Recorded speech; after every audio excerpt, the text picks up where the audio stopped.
सभी को नमस्कार। YSL एस्ट्रो में आपका स्वागत है। आज हम बात करने वाले हैं भाग्य उदय की टाइमिंग्स की।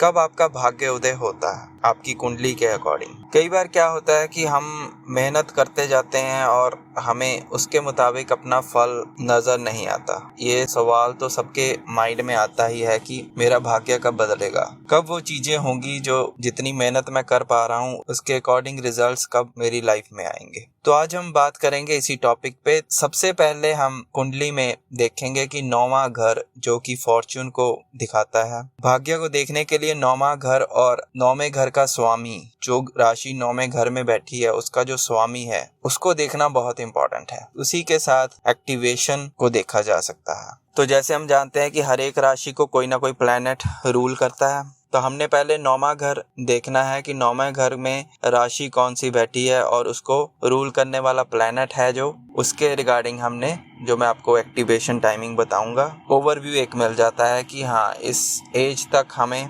मेहनत तो करनी पड़ेगी लेकिन रिजल्ट्स जो है वो इस पर्टिकुलर एज के बाद ही हमें दिखाई देंगे। तो हालांकि चार्ट में अगर आपके बहुत सारे योगास हैं जो कि ओवर रूल कर सकते हैं इन एक्टिवेशन टाइमिंग्स को, लेकिन अगर आपके 9वें घर का स्वामी अकेला बैठा है या फिर किसी और प्लैनेट की दृष्टि में नहीं है तो वो इन एक्टिवेशंस के अकॉर्डिंगली रिजल्ट्स देने के समर्थ होता है। तो बहुत सारी टेक्निक्स हैं जिसके थ्रू ये देखा जा सकता है, लेकिन जो आज मैं आपको बताने वाला हूँ उसमें जो प्लैनेट्स की ग्रुपिंग है कि हर प्लैनेट एक पर्टिकुलर एज पे एक्टिव हो जाता है या फिर अपने बुरे प्रभावों को छोड़ देता है और अच्छे प्रभाव देने शुरू कर देता है। तो सबसे पहला ग्रह जो आता है वो सूर्य आता है। तो अगर आपके 9वें घर में सिंह राशि है तो सूर्य उसको रूल करता है। तो सूर्य की जो एक्टिवेशन एज है वो 20 से 22 के बीच में होती है। 20 से 22 की एज में अगर सूर्य एक अच्छी पोजीशन पे बैठा है और बुरे प्रभावों से ग्रस्त नहीं है तो 20 से 22 की उम्र में आपका जो भाग्य है वो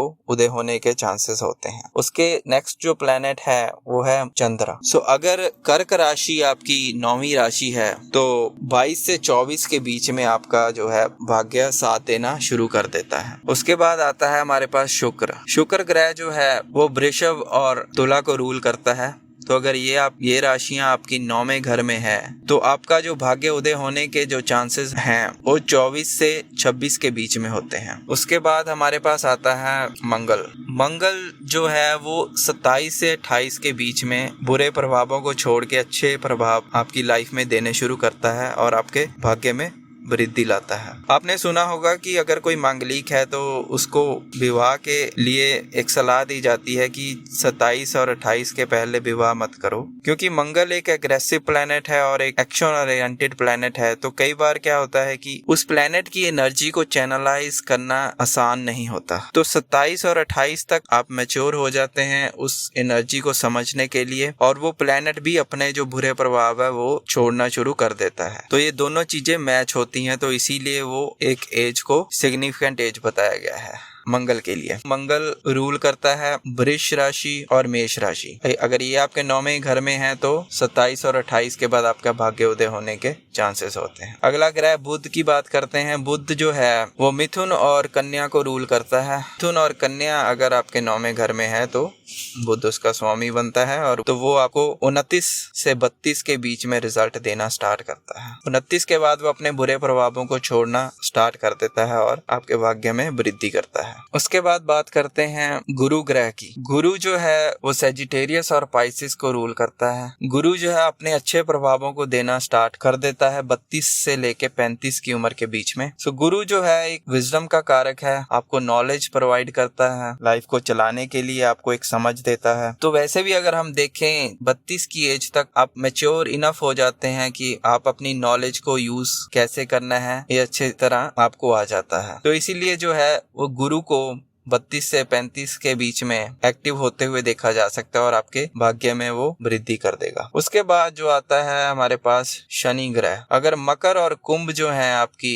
9वीं राशि है तो शनि उसको रूल करते हैं। शनि जो है एक हार्ड टास्क मास्टर से बोलते हैं, जो कि आप बहुत ही मेहनत करवाता है उसके बाद रिजल्ट देता है। अगर आपके 9वें घर में शनि स्वामी नहीं भी है और अगर पहले घर को रूल करता है शनि, तो भी आपको अपनी लाइफ में जो है एक सिग्निफिकेंट जो मकाम होता है वो 36 के बाद में ही मिलेगा, क्योंकि शनि जो है वो तब तक मेहनत करवाता है जब तक आप उसको उस मेहनत को करना जान नहीं लेते। शनि आपसे बहुत सारे ऐसी चीजें करवाता है जिसमें कोई शॉर्टकट नहीं है। अगर आप मेहनत करना सीख लेते हो तो शनि आपको जितनी जल्दी आप मेहनत करना सीख जाओगे उतनी जल्दी शनि आपको रिजल्ट देगा। तो 36 से लेकर 39-40 के बीच तक शनि जो है अपने बुरे प्रभावों को छोड़ देता है और आपके भाग्य में वृद्धि करने में सहायक होता है। उसके बाद हमारे पास आ जाता है केतु। केतु जो है वो को लॉर्ड है स्कॉर्पियो का। सो अगर स्कॉर्पियो आपकी नवमी राशि है तो उसको केतु रूल करता है और केतु 40 से 44 के बीच में आपके भाग्य को पलट सकता है। उसके बाद हमारे पास आता है राहु, जो कि 44 से लेकर 48 के बीच में एक्टिव होता है। 48 की एज तक आते हुए सारे जो प्लैनेट्स आपके फुली रिजल्ट्स देना स्टार्ट कर देते हैं। अगर कोई ग्रह अफ्लिक्टेड होता है तो